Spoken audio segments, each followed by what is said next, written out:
नमस्कार, मैं कुमार और आप देख रहे हैं स्टार मिथिला। लगभग 57 दिनों के बाद एक बार फिर से दरभंगा हरनगर रेलखंड पर ट्रेनों की परिचालन शुरू कर दी गई है।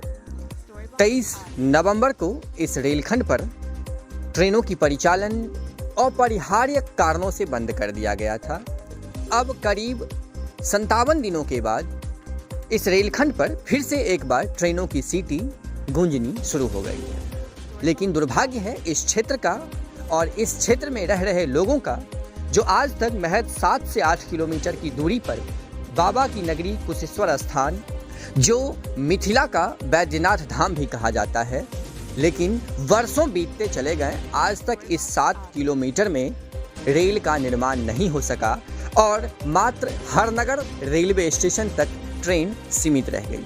आपको बता दें, सकड़ी से हसनपुर और खगड़िया से कुशेश्वर स्थान तक नए रेल लाइन का निर्माण होना है और सकड़ी हरनगर इसी प्रोजेक्ट का एक हिस्सा है, जिसमें सकड़ी की ओर से हरनगर तक, हसनपुर की ओर से बिथान तक और खगड़िया की ओर से अलौली तक निर्माण कार्य पूरा हो चुका है। इसके बाद वर्षों से निर्माण कार्य बंद पड़ा हुआ है। दरभंगा से हरनगर के बीच में 2 जोड़ी पैसेंजर ट्रेन का परिचालन होता है, जिसमें सबसे पहली ट्रेन 8:25 पर दरभंगा से सुबह में खुलती है, जो सभी छोटे बड़े स्टेशनों पर रुकते हुए 11:30 पर हरनगर पहुंचती है, जिसका गाड़ी संख्या 75-291 है। दूसरी ट्रेन 4:20 पर दरभंगा जंक्शन से खुलती है, जो 7:10 पर सभी छोटे बड़े स्टेशनों पर रुकते हुए हरनगर 7:10 पर पहुंचती है, जिसका गाड़ी संख्या 75-293 है। इसके अलावा अगर हम हरनगर से दरभंगा की बात करें तो सबसे पहली ट्रेन, जिसका गाड़ी संख्या 75-280 है, सुबह 4:40 पर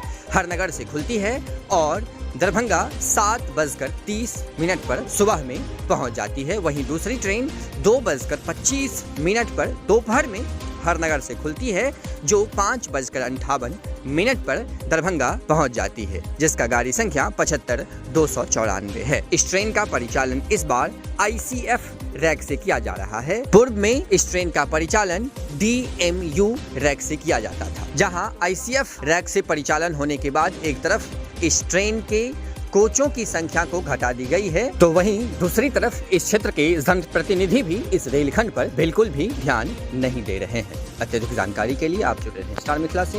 हम जल्द ही अगले तस्वीर के साथ हाजिर होंगे, जो अपने क्षेत्र मिथिला से होगा। धन्यवाद। आप देख रहे हैं स्टार मिथिला।